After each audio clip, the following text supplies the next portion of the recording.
హరిత పర్వతాల మధ్య సైలెంట్ గ్రామంలో 16 సంవత్సరాల లీలా తన తాతగారి అట్టిక్లో అన్వేషణ చేస్తూ పాత ధూళిబారిన చెస్ట్ ని కనుగొంటుంది. అందులో అరాజోర్ ఆలయంకి దారి చూపే ఒక రహస్య పటము ఉంటుంది.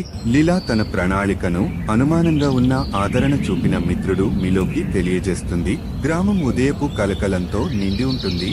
లీలా అడవిలోకి అడుగు పెడుతుంది. అక్కడి గాలి జీవంతో నిండినట్లుంటుంది. ముందున్న మార్గం పూర్తిగా అన్వేషించని మార్గం. ఒక ఉగ్రమైన నది లీలా మార్గాన్ని అడ్డుకుంటుంది. ఆమె పడిపోయిన మొలకల గడ్డిని వాడి ఒక ప్రమాదకరమైన మార్గాన్ని ఆలోచిస్తుంది. రాత్రి పడుతూ ఉండగా లీలా ఒక శిబిరాన్ని ఏర్పరుస్తుంది. అరణ్యంలో వెలిగే మంట నీడలు వేస్తుంది. రాత్రి జీవుల స్వరం ఆమె చుట్టూ వినిపిస్తుంది. లీలా ఓ దాచిన ఉక్కిరిబిక్కిరిని తప్పిస్తుంది. కానీ అది ఆమెను మరింత జాగ్రత్తగా మారిస్తుంది. లీలా ఓ నశించిన నిర్మాణాలను కనుగొంటుంది. అవి ఆలయం నిర్మించిన వారిదని సంకేతం.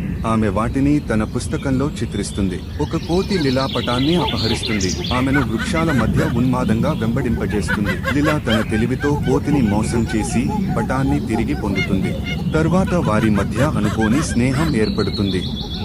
ఒక మహత్తరమైన జలపాతం వెనుక ఒక శిలాగలుపు ఉంది. అది ఆలయ దిశను చూపిస్తుంది. ఒక చిరుత గొర్రెల గుర్రు లీలాను వణికిస్తుంది. ఆమె తన తెలివితో ఆ ప్రమాదాన్ని తప్పిస్తుంది. చివరికి లీలా అరాజోర్ ఆలయాన్ని దర్శిస్తుంది. దాని శిఖరాలు అడవిలో పొగల ముసుగులో పైకి విరజిమ్ముతాయి.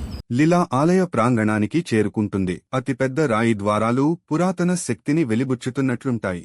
లీలా లోపల అడుగుపెట్టి మసకబారిన చిత్రాలతో నిండిన మందిరాన్ని అన్వేషిస్తుంది. ఒక నడుమున మట్టి నేల తడతడలాడుతుంది. లీలా తప్పులేని క్రమాన్ని గుర్తించి తప్పించుకోవాలి. ఒక ఆత్మస్వరూప సంరక్షకుడు ప్రత్యక్షమై లీలా ఉద్దేశ్యాన్ని పరీక్షిస్తాడు. లీలా తెలివిగా సమాధానం చెప్పడం వలన సంరక్షకుడు గౌరవం చూపిస్తాడు. ఒక రహస్య మార్గం తెరుచుకుంటుంది. లీలా ఒక ప్రకాశవంతమైన క్రిస్టల్స్తో నిండిన గుహలోకి ప్రవేశిస్తుంది. ఒక పాత వంతెన కూలిపోతుంది. లీలా తన నైపుణ్యాన్ని ఉపయోగించి దాన్ని దాటుతుంది.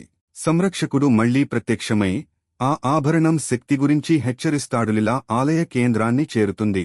అక్కడ ఒక ప్రకాశవంతమైన ఆభరణం శబ్దంతో కదులుతోంది. లీలా ఆలయం నుండి వెళ్తున్నప్పుడు అది ఆమె ఎంపికకు ప్రతిస్పందనగా స్వల్పంగా ప్రకాశిస్తుంది. లీలా తిరిగి అడవిలో నడుస్తూ ఉంటుంది. ఇప్పుడు అది ఆమెకు స్నేహితురాలిగా అనిపిస్తుంది. లీలా తిరిగి గ్రామానికి చేరుతుంది. ప్రజల అభినందనల మధ్య తన కథను పంచుకుంటుంది. లీలా పటాన్ని తిరిగి చెస్ట్లో ఉంచుతుంది. ఆలయ రహస్యాన్ని కాపాడటానికి వాగ్దానం చేస్తూ ఆమె యాత్ర ఒక పౌరాణికంగా మారుతుంది.